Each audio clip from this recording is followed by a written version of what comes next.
Kalau akibat sendi disebut dengan pengapuran atau osteoartritis atau peradangan pada sendi lutut. Itu yang bisa menyebabkan nyeri pada lutut.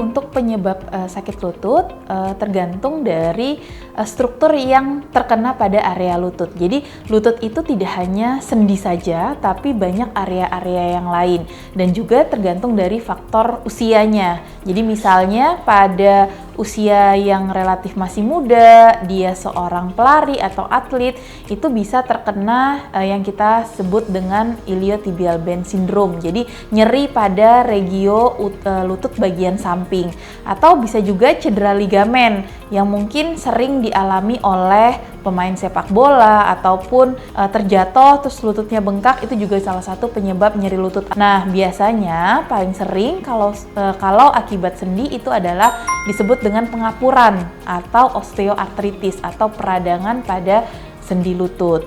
Itu yang bisa menyebabkan nyeri pada lutut.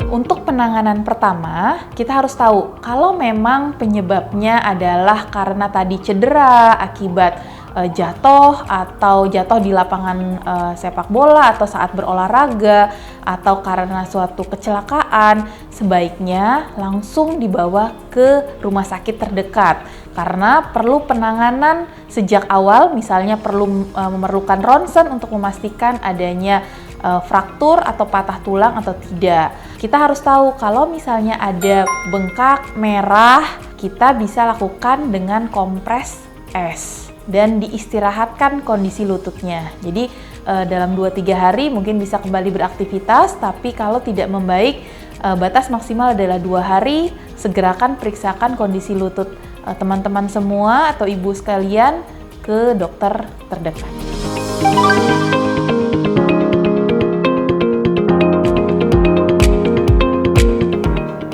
Oke, di poli saya paling banyak kasus yang datang itu adalah kasus-kasus dengan nyeri lutut akibat osteoartritis atau pengapuran pada sendi lutut.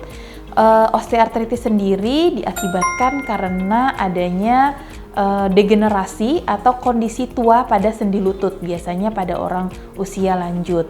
Penanganannya sendiri, pertama kita harus evaluasi dulu, apa sih yang menjadi penyebab nyeri?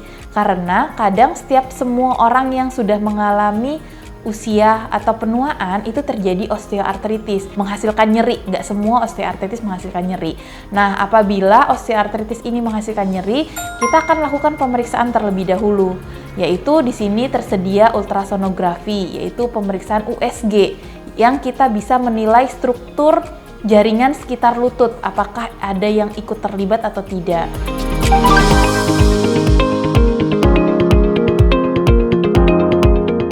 Kita bisa lakukan pengobatan hanya secara konservatif, artinya pengobatan misalnya dengan bantuan obat-obatan, dibantu dengan terapi fisik atau modalitas oleh terapis. Kita punya tim rehabilitasi, salah satunya adalah fisioterapi, di sini lengkap sekali. Atau pilihan lainnya adalah dengan menggunakan intervensi. Jadi dokter-dokter di sini dapat melakukan tata laksana nyeri menggunakan intervensi, yaitu dengan cara disuntik dengan pemberian obat-obatan. Tata laksana intervensi ini mulai dari injeksi anti radang untuk mengurangi pembengkakan yang sering terjadi pada sendi lutut, bisa pengambilan cairan sendi lututnya sendiri. Yang berikutnya adalah proloterapi. Berikutnya ada lagi PRP. PRP ini merupakan andalan dari Lamina karena merupakan terapi regeneratif, yaitu terapi intervensi untuk meremajakan sel-sel yang ada di dalam sendi lutut salah satunya. Dan yang terakhir adalah terapi radiofrekuensi. Tujuan dari terapi radiofrekuensi ini adalah untuk membantu mengatasi nyeri apabila kondisi tidak bisa diperbaiki secara struktural. Tadi selain intervensi, terapi intervensi atau injeksi, kita melakukan injeksi menggunakan panduan USG. So, pasti injeksi yang kita lakukan akan aman dan targeted. Jadi, struktur yang akan kita injeksi itu akan pas sesuai dengan target injeksi yang akan kita berikan. Jadi, tata laksananya akan tepat gitu ya. Jika ingin mendapatkan penanganan yang tepat terkait keluhan nyeri lutut teman-teman semua, bisa hubungin tim kami dan berkonsultasi dengan saya pada hari Selasa, Kamis, dan Sabtu. Salam sehat!